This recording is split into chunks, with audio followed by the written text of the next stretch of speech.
नमस्कार। इतिहास की ऑनलाइन क्लासेज में आप सभी का स्वागत है। इससे पहले वाले वीडियो के अंदर हम खिलजी राजवंश के बारे में पढ़ रहे थे और खिलजी राजवंश के बारे में हमने जलालुद्दीन खिलजी और अलाउद्दीन खिलजी के बारे में पढ़ा था।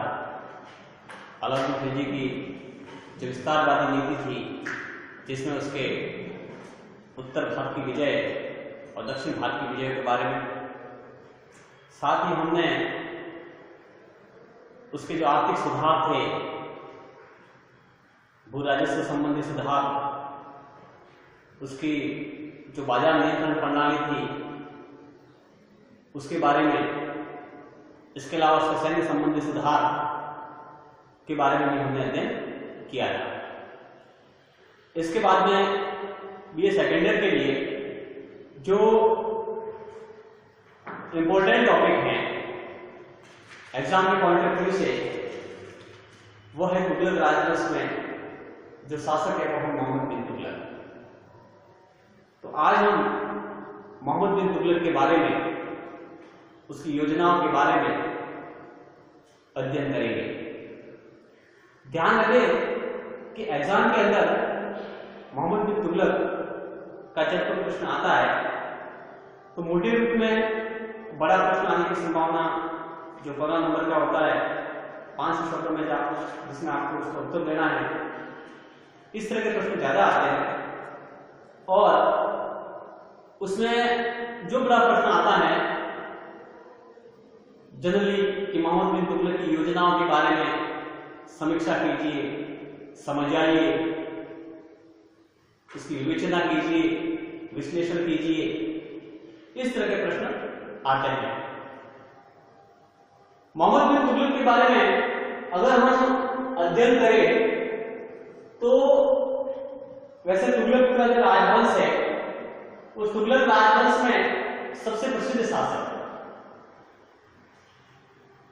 यूं कहें कि अगर हम सल्तनत काल के या मध्यकाल के शासकों में अगर हम सभी शासकों का अध्ययन करें तो मोहम्मद बिन तुगलक सबसे अधिक शिक्षित, विद्वान, कुशाग्र बुद्धि का धनी एक शासक था। लेकिन कई बार ये होता है कि व्यक्ति चाहे कितना भी योग्य हो, विद्वान हो, कुशाग्र बुद्धि का हो, लेकिन अगर परिस्थितियां उसका साथ नहीं दे और अपनी शासन का या अपने शासन का संचालन को सही ढंग से नहीं करे तो उसकी सारी योजनाएं जो होती है वो सफल हो जाती है। तो हम ये देखते हैं कि उसका जो जौना खान के रूप में अपना प्रारंभिक नाम, फिर आगे चलकर जब वो शासक बनता है तो मोहम्मद बिन तुगलक के नाम से वो प्रसिद्ध होता है, मध्यकाल का सबसे शिक्षित, विद्वान और कुशाग्र बुद्धि का धनी वो शासक किस तरह से अपने शासन काल के अंदर अपनी कार्यशैली के द्वारा अपने कार्य करता है। लेकिन इतिहास में उसको सबसे बड़ी बात यह है कि उसको बुद्धिमान मूर्ख के रूप में जाना जाता है। इतना बुद्धिमान विद्वान शासक जो है वो इतिहास में बुद्धिमान मूर्ख के नाम से जाना जाता है।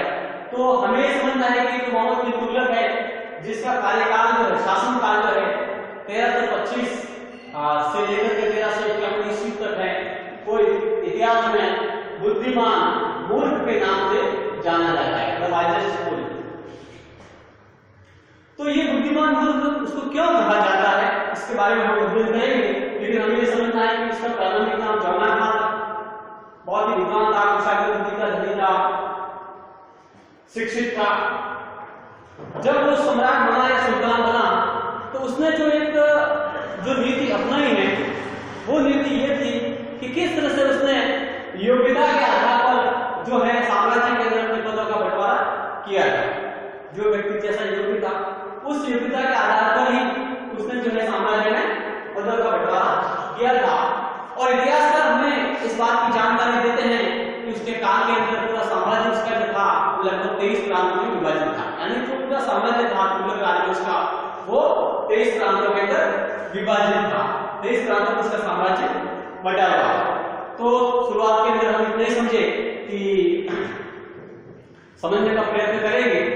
देखिए मैं फिर से कहता हूं कि एग्जाम के पॉइंट ऑफ व्यू से ये टॉपिक बहुत ही इंपॉर्टेंट है। इस टॉपिक को आपको विशेष रूप से अध्ययन करना है। जिस तरह से खिलजी राजवंश के अंदर हम जब अलाउद्दीन खिलजी के बारे में पढ़ते हैं और अलाउद्दीन खिलजी की जो उत्तर भारत की विजय है, दक्षिण भारत की विजय है और उसके जो सुधार है, भले वो आर्थिक सुधार हो, सैन्य संबंधी सुधार हो, उसकी जो प्राइस कंट्रोल पॉलिसी है, मूल्य नियंत्रण प्रणाली, वो सारी जो है वो जो आपके को इम्पोर्टेंट मानी जाती है। तो ठीक वैसे ही मध्यकाल के अंदर जब हम इस शासक के बारे में अध्ययन करते हैं तो मध्यकाल के अंदर जहां जो है जो मोहम्मद बिन तुगलक है, इसके बारे में आज हम पढ़ रहे हैं, वो भी काफी इम्पोर्टेंट है एग्जाम के पॉइंट ऑफ व्यू से। तो हम जो पढ़ रहे हैं उसका जो साम्राज्य था वो 23 प्रांतों के अंदर विभाजित था। शुरुआत के अंदर हम जो उसका साम्राज्य देखते हैं, ठीक है। तो आज के वीडियो के अंदर हम ये जो वीडियो है हमारा, उसके अंदर हम इतने पढ़ेंगे और आगे आने वाला जो वीडियो होगा उस वीडियो के अंदर हम किस तरह से उसकी जो योजना है, उस योजना का अध्ययन करेंगे। नमस्कार।